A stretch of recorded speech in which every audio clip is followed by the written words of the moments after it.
co-chairs, Your Excellencies, ladies and gentlemen, I first of all want to say a big thank you to our co-chairs, President Macky Sall and President Emmanuel Macron, for inviting Ghana to be part of this important gathering. Decided to accept to come here to Dakar, beautiful, famous city, for a very simple reason. Believe the matters that we're talking about here are the most important facing our continent. Education. We have the youngest population on the planet, the youngest population on the richest continent, but with the worst living conditions of anybody on the planet. And that paradox can only be broken by education. So, two-pronged objective immediately. Access to education and the quality of education that would allow them to survive in this 21st century. But then we have the conundrum that has brought us here. How is this to be financed? I'm going to say something here that I hope is not going to put off those who are contributing money to the education of Africa. We cannot depend on other people to finance the education of our continent. We cannot do that.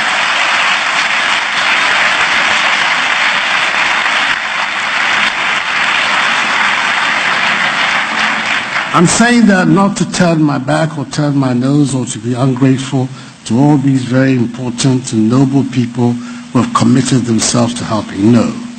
But that if we make our policy dependent on people, on other people, when their policy changes, we will suffer. But if we make the policy for ourselves,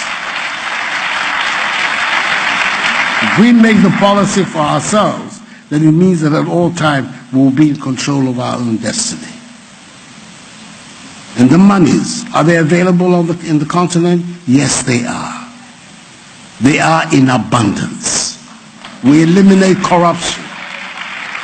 We take corruption out of our public life. We organize ourselves to have more intelligent arrangements for those who want to exploit our resources, that we have more balanced contracts between us and them. We prevent the flight of capital out of the continent. Thabo Mbeki's commission that looked at the illicit outflows of financial capital out of Africa has estimated that in the last 10 years, every year, 50 billion United States dollars go out of Africa through illicit means. Can you imagine what those monies, if we had our eyes open and we were not complicit in that illicit outflow, what it would mean for the capacity of our nation to be able to.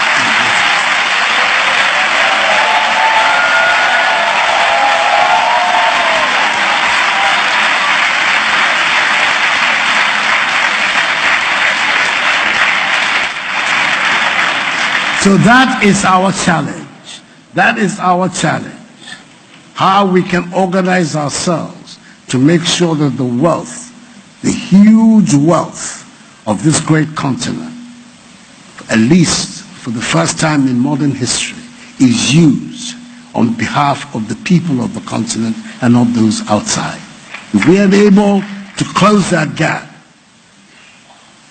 we will come here to Dakar and talk about education, but we won't be talking about the funding of education by others. We'll be talking about the quality of education, about the changes we need to make to our curricula, the emphasis we have to place on our history, on our movement, on our sociology. That then is the future.